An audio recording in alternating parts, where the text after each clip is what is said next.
นี่ล็อกลงไปจะเลยเขาพี่เข้าได้พี่แหละจะได้เข้าจะได้ขายตู้ออกมาไหนเนาะแต่ว่าเกิดให้คู่มาแล้วขับรถกันเลยไปใช้บัตรให้พูดด้วยยินตัวนี้จะเป็นมณฑลตั้งแต่หูเกี้ยโอ้ดีจังยี่ห้อตัวนี้หัวนี่บัตรตัวนี้ปอดตัวสั้นพูนย่าโอ้ตัวย่าโอ้ทั้งย่าโอ้ตัวเขาไปนี้ทั้งย่าโอ้บัตรตัวนี้ทั้งสันเนาะ20 เมตร25 เมตร25 เมตร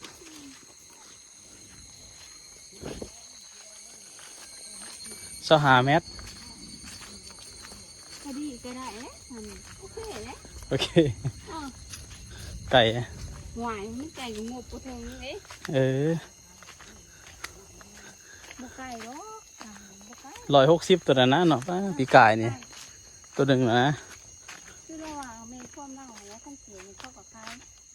สีไก่คิดว่าแยกตัวน้ำมา200ป่ะ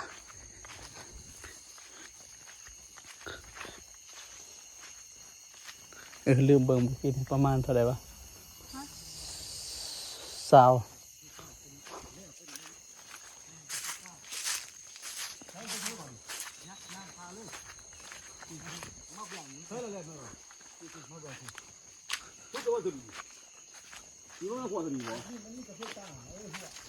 หอดแล้ววะนี่นะ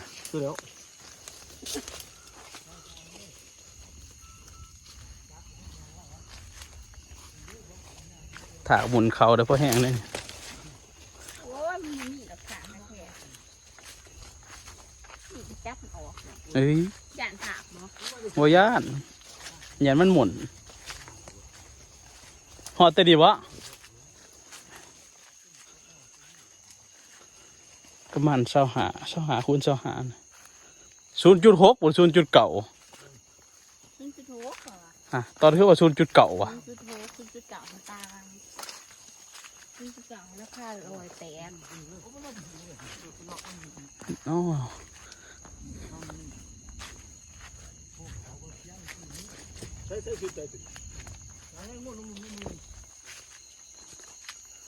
หอดใช่ได้เนี่ยไปเนี่ยได้เนี่ย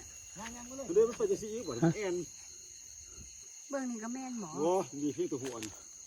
ที่ตัวหัวเบิ่งเมื่อนั้นเน้นไปยังสั้นบ่ไปเหื่อนหอดแต่ใช่หมาเนี่ยเด่นนี่ก็ให้เนี่ยอันเด็ดตัวนั้นหางบ่ไหวสลบก็กอดตัวนี้หอดใช่ตัวนี้ฮะนะพูนเป็นน้ำเหล้าพูนอ่ะฮะตัวสุดทั้งนี้นะหอดใช่นี่นะบนนี้นะ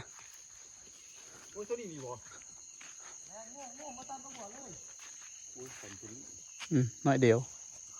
ว่าได้ปะได้น้อยเดียวนึงเลื่อยอยู่แล้วแต่ว่าจากเบื้องข้างเงาไล่ป่ายนะ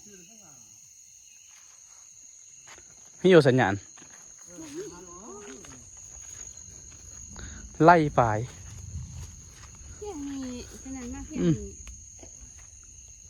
ยังหอดแต่หัวนี่บ่หอดเด้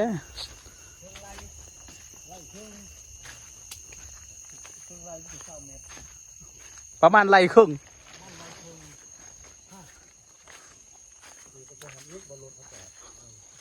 เธอดินตัวนี้เป็นดินที่ว่าค่อนข้างจะเป็นต้นขึ้นก็คือกาแฟเขาได้เก็บโลจะบริบุกเบิกปลูกลงทุนซื้อเบี้ยซื้อยังนี่จะเขาปรับปรุงโต๊ะกาแฟเขามีแล้วต้นเรือเลยจ้ะคุยบานที่ว่าเริ่มเก็บหมากมีขึ้นต่อในทับอิฐก็มีแล้วขึ้นเพราะเขาได้เก็บหมากขายสื่อพุยพิซิมาแมนตัวนี้แหละสาตบแต่งเอาตัวนี้เลยแป้งเอาเลยแบบไม่ห่าง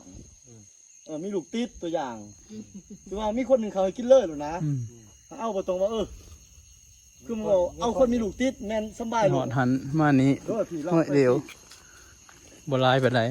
บลายไปไหนเสื้อเขาได้ตบแต่งสื่อพุยสื่อนั่งไปเลยคือว่าได้ตู้พอดีมันเขามีประเภทหมากพาน้ำมูกินเลยนายอยู่ในยังเฉาหนีเลยเนาะ ตัวส้ม180ตัวเขาอันนั้นลงอันนั้นพอดีเนาะฮะเอาสุดตัวเขาลงอันได้ปะถ้าบอกว่ามันไก่สำหรับตอนนั้นนะ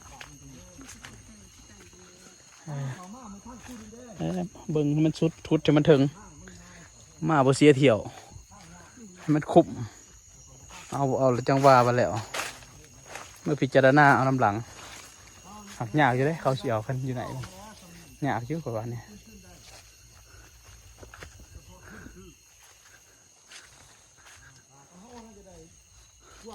กกไม้ตอนนั้นเนาะกกไม้ใหญ่นั่นเจ้าเดียวได้นี่เนาะ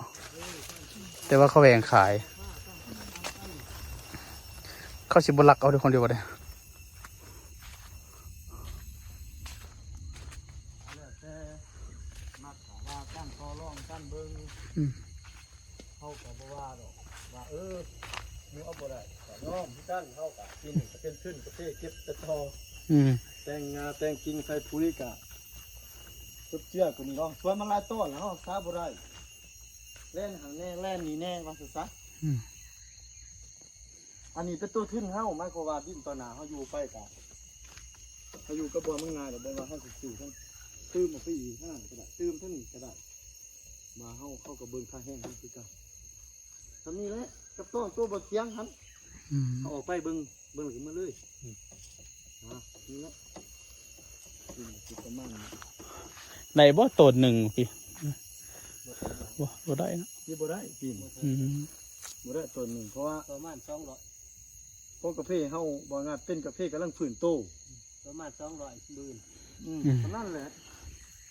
ต้องได้ตัดแต่งกิ่งงาปีสิมาผู้จังว่ากันไหม แล้วตัวนี้